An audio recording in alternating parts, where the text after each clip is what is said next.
Assalamualaikum warahmatullahi wabarakatuh. Waalaikumsalam warahmatullahi wabarakatuh. Bismillahirrahmanirrahim. Rabbi shrah li sadri wa yassir li amri wahlul 'uqdatam min lisani yafqahu qawli. Perkenalkan, nama saya Nabila Ayu. Saya dari Jakarta. Karena tema kali ini itu kesabaran terasa berat, Ustadz. Mungkin saya ada pertanyaan mengenai kesabaran tentang menanti jodoh. Karena alhamdulillah saat ini saya masih single, belum menikah. Dan insya Allah ke depan saya ada keinginan untuk menikah. Tapi kadang ya jujur rasa takut itu pasti ada ya Ustadz. Bukan takut untuk menikah sih, tapi takut menikah dengan orang yang salah. Walaupun saat ini selalu berdoa, ya Allah hadirkanlah sosok laki-laki yang baik, yang sesuai dengan apa yang Allah mau untuk saya. Dan saya pun berusaha untuk memantaskan diri karena memang di dalam Al-Quran saya pernah baca kalau laki-laki yang baik akan dipertemukan dengan perempuan yang baik, begitupun sebaliknya Ustadz. Maka pertanyaan saya, apakah saya harus terus bersabar menanti kehadiran sosok laki-laki baik itu datang? Karena banyak orang yang bilang kalau jodoh itu di tangan Allah, tapi ada juga yang bilang jodoh itu harus kita jemput. Dan kalaupun memang laki-laki itu sudah hadir, bagaimana caranya Ustadz meyakinkan hati saya kalau memang laki-laki itu baik dan tepat dari Allah untuk saya, Ustadz? Sebelum ini pernah ada yang hadir di hatinya Kak Nabila? Alhamdulillah pernah. Pernah ya, jangan ditanyain namanya ya Ustadz. Ya enggak.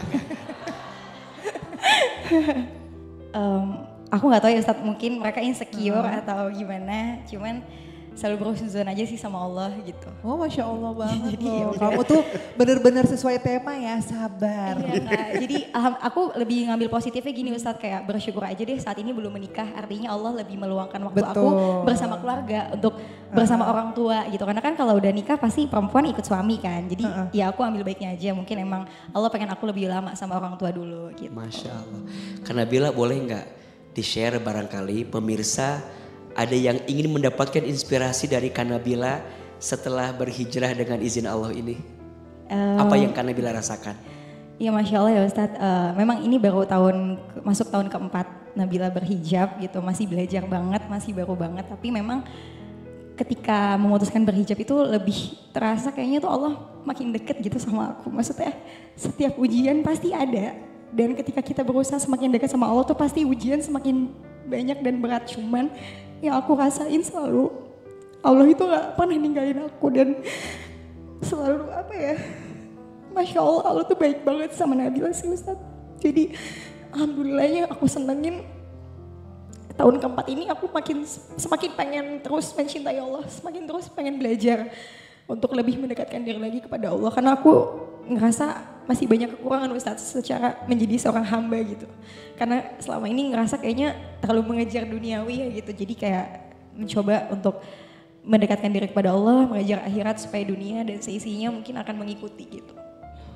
Baik, terakhir ya.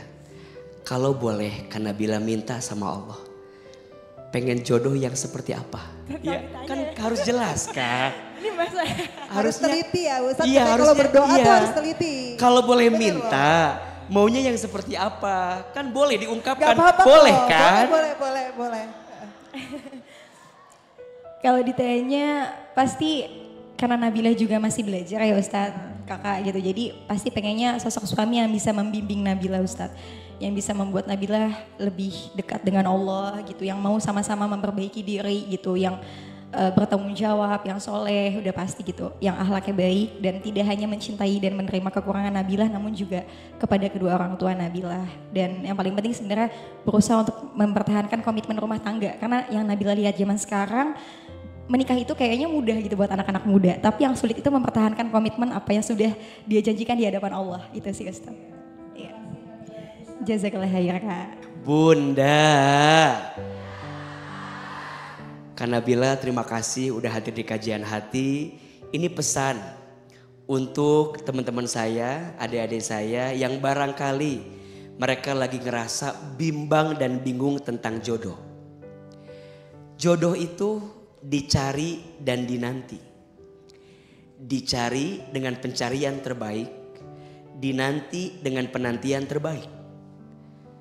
Apa yang membuat semuanya baik?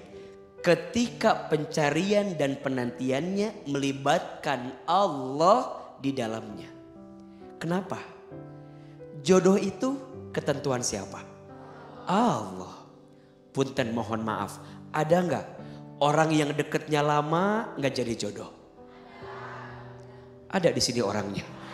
Kok kayaknya dari hati banget gitu. Ada nggak orang yang baru kenalannya sebentar kemudian jadi jodoh? Ada? Ya. Jodoh itu ketentuan Allah. Maka dalam urusan mencari menanti jodoh libatkan Allah. Kenapa? Karena yang terbaik itu pasti dari Allah. Kadang kita lebih sibuk nge-take orangnya. Pengen yang begini. Boleh sih. Tapi kadang kita lupa yang menggerakkan semuanya siapa? Allah. Jangan pernah merasa Allah tidak mendengar doa-doa kita. Jangan pernah merasa Allah tidak tahu isi hati kita. Allah tahu, Allah dengar. Karena bila jangan pernah merasa bahwa setiap penantian hati tentang jodoh terbaik itu Allah nggak tahu, Allah tahu. Maka apa yang beliau hari ini lakukan, ini jalan terbaik. Kenapa? Banyak orang sibuk mencari yang terbaik, tapi lupa menjadi yang terbaik. Betul? Maka sibuk aja menjadi yang terbaik. Biar nanti Allah pilihkan yang terbaik untuk kita. Betul? Beliau berhijrah. Pelan-pelan belajar. Pelan-pelan taklim. Pelan-pelan ngaji. Pelan-pelan memenuhi circle yang baik. Kenapa? Karena orang baik pasti bertemu di tempat yang baik. Betul? Orang baik pasti lingkungannya juga baik. Dan insya Allah. Karena bila bersabar dengan semua penantian itu, jika pernah ada hati yang hinggap di hatinya Kanabila, kemudian dia pergi meninggalkan kakak, yakinkan di hati bahwa dia bukan yang terbaik untuk kita. Boleh jadi Allah memisahkanmu dengan orang yang pernah menyimpan hatinya di hatimu. Boleh jadi karena Allah tahu dia bukan yang terbaik untukmu. Allah selamatkan kakak dari banyak hal yang tidak baik buat kakak. Buka hati, buka mata. Cukup Allah yang ada di hati. Sampai nanti Allah gerakan hati ini bersama orang yang mampu menjaga hati. Mampu menata hati. Dan disitulah kita punya kekuatan hati.